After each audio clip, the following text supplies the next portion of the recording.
Le lévrier, quand il est parti sur un lapin, sur un lièvre, le gibier n'a aucune chance. La chasse avec lévrier se pratique sans fusil, on lâche le chien sur le gibier, et voilà, on court et on ramène le gibier. Alors, il y a un double problème, on peut être anti-chasse, comme moi je le suis, mais on peut aussi considérer que c'est un loisir comme un autre. Le problème typique à l'Espagne, ainsi qu'à quelques pays sud-américains, c'est que le galgo représente l'honneur du chasseur. Ce qui signifie qu'en cours de période de chasse ou à la fin de la période, plus il a mal chassé, plus il devrait être torturé pour laver l'honneur du chasseur vis-à-vis de ses collègues. Donc quand on dit torturer, je ne vous citerai pas parce qu'il y a des enfants, mais ils ont une panoplie de tortures, ils sont très très imaginatifs là-dessus. Donc voilà, nous on se bat au quotidien pour que le gouvernement espagnol mette un terme à cette tradition, parce que chez eux, au même titre que la corrida et d'autres, c'est considéré comme une tradition. Ils n'ont vraiment pas conscience de ce qu'ils font. Alors ça se pratique encore uniquement maintenant dans 4 provinces espagnoles, 4 provinces du sud de l'Espagne. Le nord a complètement réagi, c'est terminé, mais il reste 4 provinces qui sont un peu le fin fond de l'Espagne, des provinces très rurales, qui sont l'Extrémadure, Castille et Léon, Castille et la Mancha, et puis l'Andalousie. Ça se les chasseurs ont une dizaine, une quinzaine de chiens, et les entraînent. Alors ils ont déjà des méthodes d'entraînement qui sont très particulières. Ils ont en général des voitures assez lumineuses. À l'arrière des voitures, ils attachent leur chien derrière la voiture et ils accélèrent. Et puis pour ceux qui tombent, on ne s'arrête pas. On garde les meilleurs. Là, c'est un lévrier qui fait entre 60 et 75 cm, voire des fois un peu plus, un peu moins, qui est très gentil, qui est très fidèle. C'est pour ça que même quand ils les abandonnent après les avoir torturés pendant 1 an, 2 ans, ils retournent quand même chez leurs chasseurs parce qu'ils sont très très attachés. Donc on les entraîne comme ça derrière les voitures.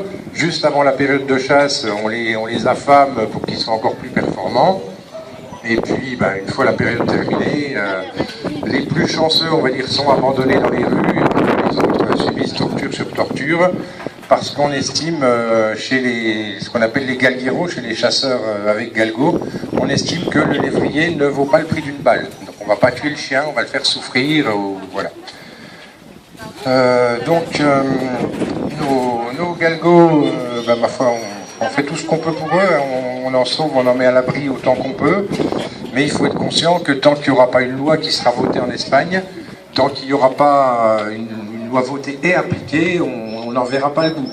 Donc la Commission européenne a également été saisie, a répondu plusieurs fois qu'elle ne voulait pas s'ingérer dans les affaires internes d'un pays.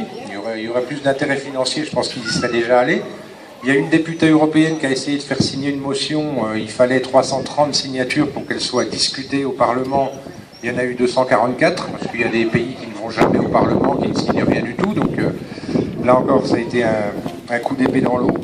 Donc pour l'instant, on essaie justement de médiatiser au maximum, nous les associations, parce que plus il y aura de gens informés, plus il pourra y avoir une pression sur l'Espagne, et plus on arrivera peut-être un jour à faire voter cette loi pour que ça s'arrête.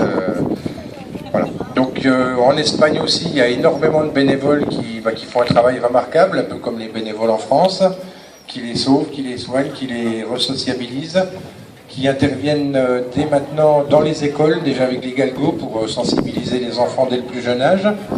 Ils font des conférences, ils font tout un tas de choses.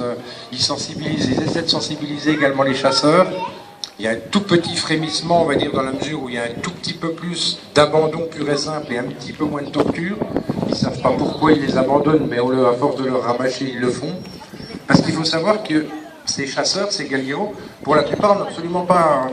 Le galgo n'est pas du tout considéré comme un animal. C'est un outil de travail.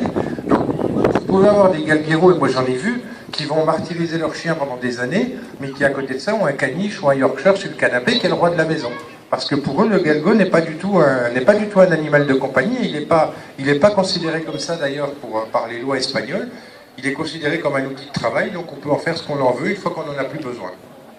Donc c'est là-dessus aussi qu'on travaille. On essaie de sensibiliser au maximum les chasseurs, etc. Et c'est un travail très difficile parce qu'il faut en même temps, il faut rester très courtois avec ces gens qu'on a envie de démolir, passez-moi l'expression, mais en même temps, si on fonce dans le tas, on sait que ça va recommencer. Donc il faut faire des grands sourires, il faut faire de la diplomatie, etc., etc.